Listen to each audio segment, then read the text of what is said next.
서서 종아리를 걷어라. 야경은 무슨 일로 아버지가 이렇게 화가 나 있는지 알 도리가 없었지만 일단 아버지의 주상 같은 명령을 어길 수는 없었습니다.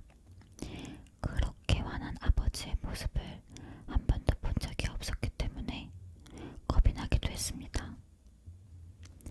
똑바로 서서 바지를 걷으라니까. 아버지의 손에는 어느새 외초리가 들려 있었습니다. 야경은 겁이 더럭 나서 금방이라도 울음이 터질 것 같은 얼굴로 바지를 내렸어요. 아니, 걷어올렸대요. 아버지는 외초리로 야경의 종아리를 사정없이 내려쳤대요. 아야! 아버지는 한순간도 쉬지 않고 계속해서 열대를 때린 다음에야 외초리를 덮고 조용히 말하였습니다. 왜 매를 맞게 되었는지 그 까닭을 알겠느냐? 모르겠습니다. 그럼 더 맞아야 알겠구나. 아버지가 다시 외초리를 들었습니다. 야경은 이를 악물고 쏟아지는 눈물을 참았습니다. 종아리가 아픈 것보다도 자기가 왜 맞아야 하는지 그 까닭을 알 수 없어서 안타깝기만 했습니다. 외초리를 내려놓은 아버지가 다시 물었습니다. 너 어제 마을을 돌아다니면서 무슨 짓을 하였느냐? 아버지는 외초리로 바닥을 내리치면서 다그쳤습니다. 흠칫 뒤로 물러서던 야경의 머리에 섬광처럼 스쳐 지나가는 일이 있었어요. 이제 알겠습니다, 아버지. 아버지가 그제서야 환한 목소리를 누그러뜨리며 말했습니다. 그래, 네 입으로 말해보거라. 동네 여기저기를 다니면서 있는 대로 호박의 발뚝을 받고 물을 뽑아서 버렸습니다. 그래, 무슨 이유로 그런 짓을 했느냐? 그저 재미가 있어서요. 너는 그 호박과 물을 가꾸는데 얼마나 많은 힘이 드는 줄 모르느냐? 가만히 있어요, 정약용이. 네 나이 벌써 10살인데 농부들이 돈밭을 일구는데 얼마나 많은 땀을 흘리는지 보지도 못했단 말이냐?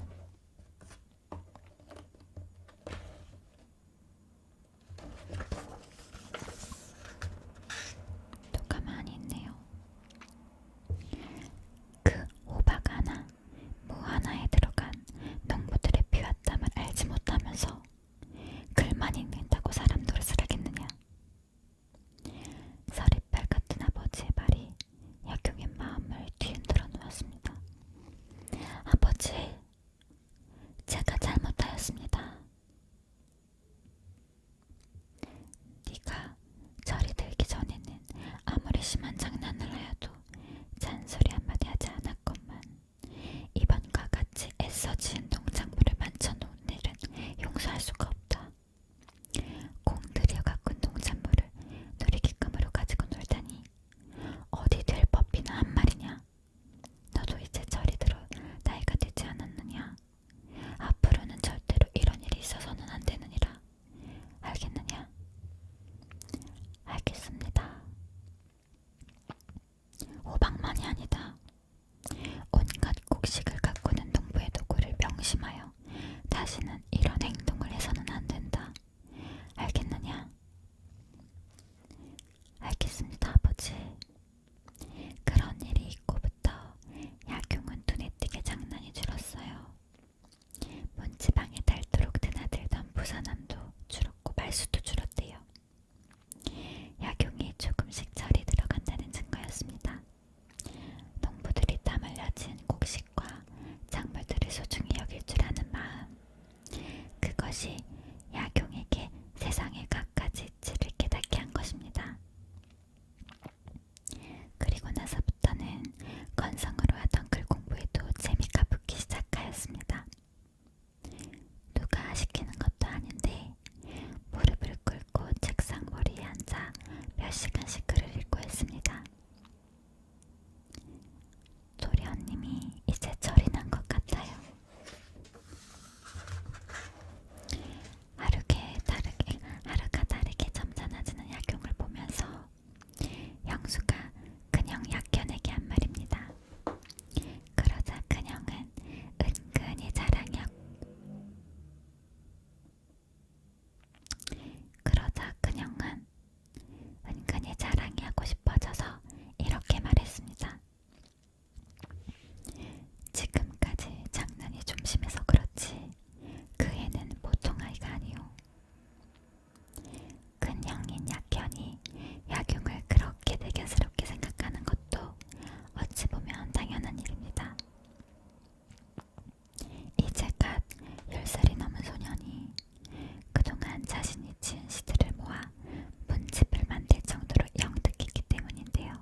써있는 글귀를 가르치는 대로 그냥 외기보다 그것이 왜 그런지 그 들까닭을 깨고 호기심을 가졌기 때문입니다.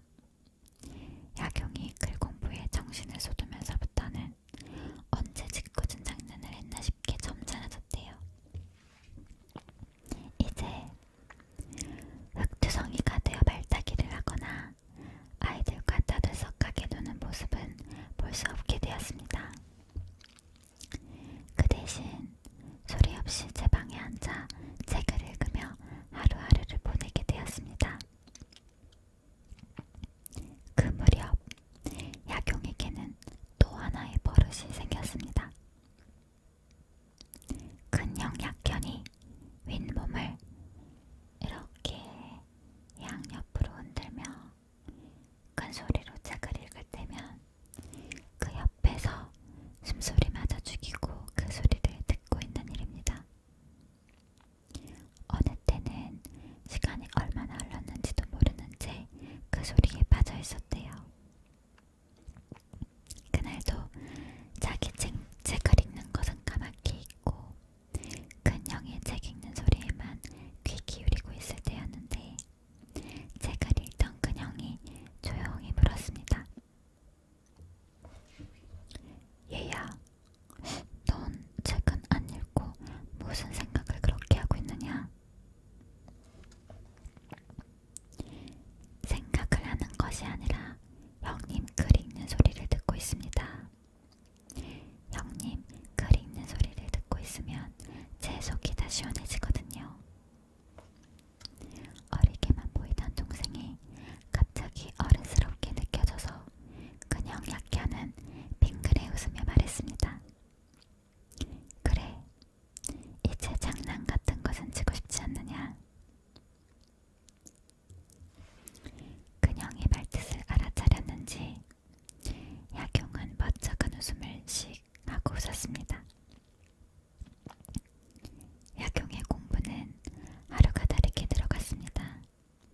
글 공부가 어느 정도 진척이 되자 야경은 제법 시다원시를 찍기 시작했는데요. 13살 나이에 중국 당나라의 대시인 두보의 시를 본떠서 시를 지은 것입니다. 학식이 높은 아버지의 친구들이 그 시들을 보고 두보의 시보다 더 낫다고까지 칭찬하기도 하였습니다. 두보가 우리나라에 다시 태어나는 듯하군그리.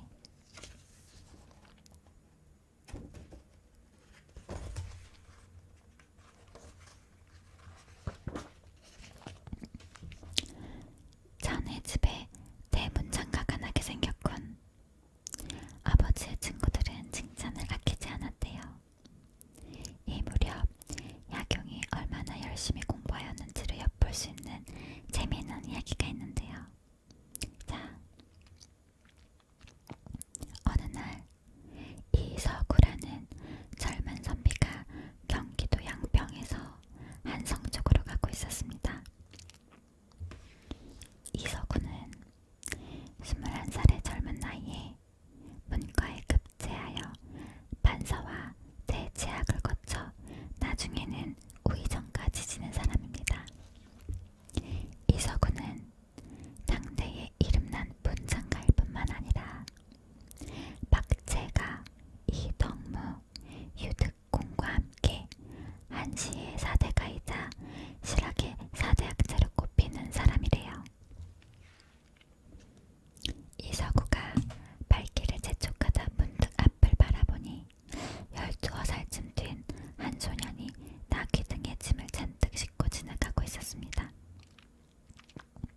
처음에는 몰랐지만 가까이 다가오는데 보니까 그 짐은 바로 책더미였습니다. 무슨 책을 저렇게 많이 싣고 갈까? 저 어린아이가 읽을 건 아닐 테고 어느 선비의 심부름을 하는 것이겠지. 처음에 이서구는 이렇게 생각하고 무심히 지나쳤대요. 그 뒤로 열흘쯤 지나 이서구가 한성에서 돌아오는데 지난번 보았던 소년이 또다시 나귀의 짐을 싣고 가는 것이었습니다.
학교에서 살게 되면서부터 학문의 세계가 더욱더 넓어졌습니다.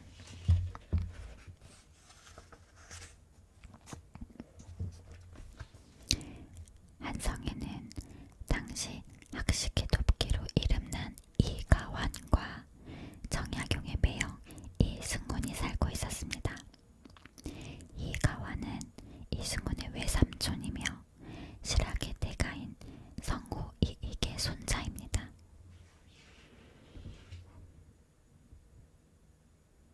정약용은 이런 대학자들과 가까워졌으며 학문을 연구하는 데에도 많은 도움을 받았습니다.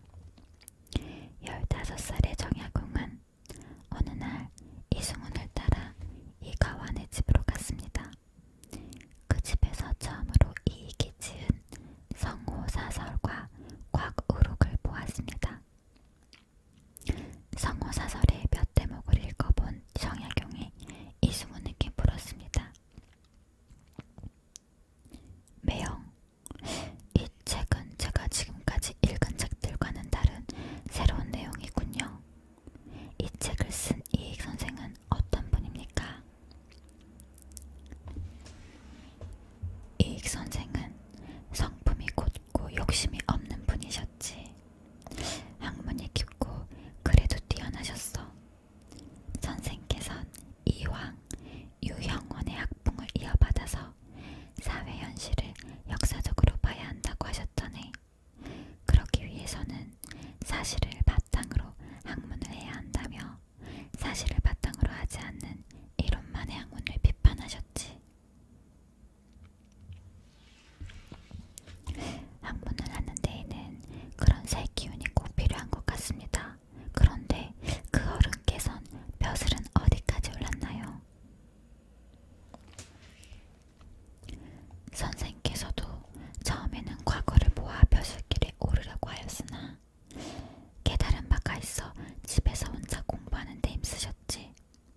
당시 학문을 합리하는 학자들은 생활에는 아무 도움도 주지 못하는 유교 경전에만 매달려 긁기나 풀고 경전의 이치나 따지면서 부질없는 논쟁을 일삼았지. 당시 학자들은 비판적으로 보았던 선생께선 그런 쓸모없는 학문을 버리고 실생활에 도움을 주는 실학 연구를 하는데 평생을 바치셨다네. 실학이라고요? 그게 뭐죠? 쓸데없이 책상머리에서 경전을 긁기나 주고받는 학문에 반대해 실제 생활에서 진리를 탐구하려는 학문이지. 쉽게 말해서 백성들이 농사짓는 기구를 어떻게 고치면 더 편리하게 쓸 수 있을까를 연구하고 실제로 잘 고쳐서 쓰면 그만큼 우리 생활이 편리하고 윤택해진다는 것이지. 훌륭한 생각이군요. 선생께선 남다른 생각을 많이 갖고 계셨는데 한 예로 양반도 직업의 귀천을 가리지 말고 농사나 장사를 할 수 있어야 한다고 하셨다네. 또 과거 제도의 나쁜 점을 빨리 고칠 것을 주장하셨지. 관직의 수는 적은데 먹고 사는 문제는 해결하지 않고 관리되는 시험 공부만 하는 선비가 많으니 당파 싸움이 그치지 않는 것이라고 말씀을 하셨다네. 정말 한마디 한마디가 다 옳은 말씀이군요. 그런데 저는 이제서야 처음으로 그 실학 이야기를 듣게 되었으니 원래 그 학문은 어떻게 해서 일어나게 된 것입니까? 실학은 전통 유학의 문제점을 깨닫고 거기에서 벗어나 새로운 방향을 찾으려는 생각에서 나온 학문이지. 이 책에도 토지 제도를 비롯하여 여러 사회 제도의 개혁을 주장하는 등 새로운 사상이 많이 담겨 있다네. 아마 자네에게도 큰 깨우침을 줄 걸세. 예, 저도 꼭 읽어보고 싶습니다. 정약용은 이겨완에게 책을 빌려달라고 청하였습니다. 물론 빌려주고 말고 30권의 책의 시와 역사 그리고 1000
자신이 믿는 바대로 연구하고 글을 써내면서 많은 우여곡절을 겪어야 했던 정약용은 틈틈이 지식과 후배들에게 이런 이야기를 하곤 했습니다.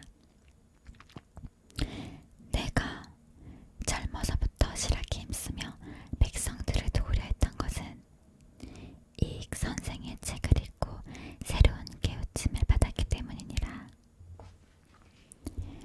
정약용이 16살이 되던 해에 가을에 아버지가 화순의 영감으로 가게 되었습니다. 어떠냐? 너도 나를 따라갈 가치 생각이 있느냐 없느냐?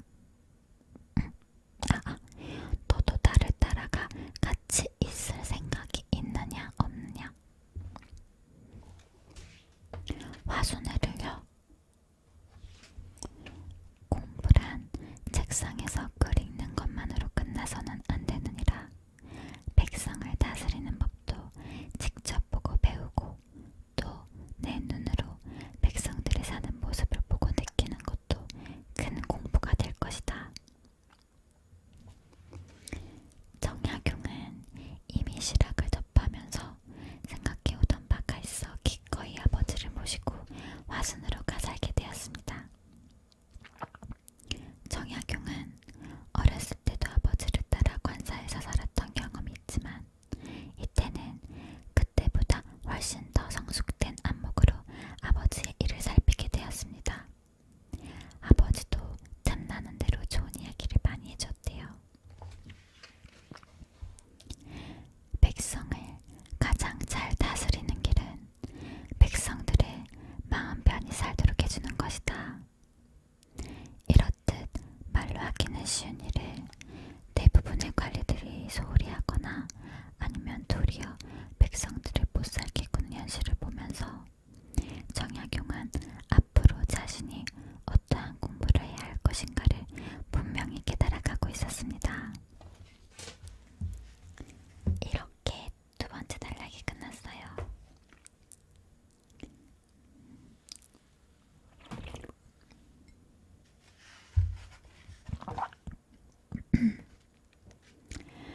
세 번째 단락 읽어드릴게요.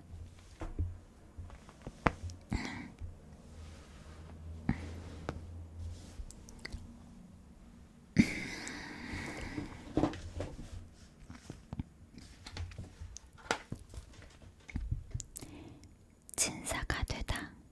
진사.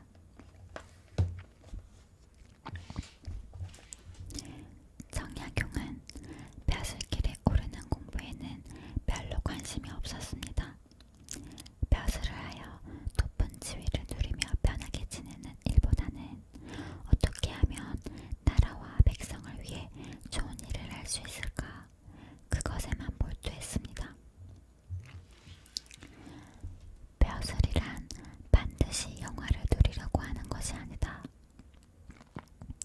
자기가 뜻한 바를 펴기 위해서도 벼슬을 해야 하는 법이다. 아버지의 간곡한 설득에 정약용도 마음을 바꿔 과거를 보기로 하였습니다. 정약용의 아버지는 울산 도호부사 종삼품 벼슬직을 맡아 떠나고 정약용은 과거 준비도 할 겸 한성으로 올라왔습니다. 과거 공부를 시작한 첫 해에는 낙방을 하고 말았습니다. 그러나 정약용은 낙담하지 않고 1년을 더 공부하였습니다. 그리하여 이듬해에는 속과 생원과 진사를 뽑는 과거의 1차 시험인 조시에 합격하였습니다.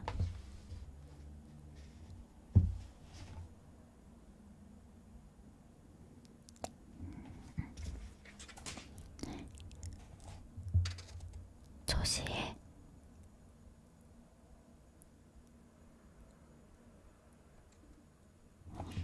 배터리가 없어서 여기까지 하고 배터리가 없대요. 조만간은 다시 해드릴게요.